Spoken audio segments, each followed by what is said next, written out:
C'est un projet unique en Europe et c'est à Toulouse. Le SAMU et les pompiers de la Haute-Garonne vont pouvoir disposer d'un simulateur artificiel pour s'entraîner à intervenir lors de catastrophes dans des conditions particulières. Aujourd'hui avait lieu une première expérimentation à laquelle ont assisté Laurent Dubois et Éric Foissac. Toulouse, un laboratoire unique en Europe sur la gestion des catastrophes et du risque terroriste. SAMU et pompiers sont mobilisés pour un exercice grandeur réelle. Nous, ce qu'on veut, c'est pousser les gars jusqu'au maximum. Ce qu'on veut, c'est tester leurs limites. Et pour ça, on va les mettre dans un environnement qui les bouscule, qui les dérange, justement pour qu'ils soient prêts le jour où ça arrive vraiment. Toulouse est en mode canicule, mais les secours s'entraînent en plein brouillard et avec une température de 1 degré. Et c'est possible grâce à un simulateur artificiel. Aujourd'hui, il s'agit d'un premier essai.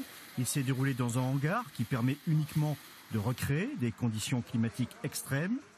Avec l'aide d'un industriel toulousain, les services de secours ont en projet un simulateur beaucoup plus élaboré. On a comme idée de reproduire des odeurs, donc des odeurs de gasoil, de brûlés, pour mettre les personnels médicaux en situation de stress extrême, en mettant un système de basse à reproduire des tremblements, des bruits d'hélicoptères, projeter des images d'attentats ou de scènes d'attentats sur les murs. Le simulateur pourrait être déployé en France, mais aussi en Europe.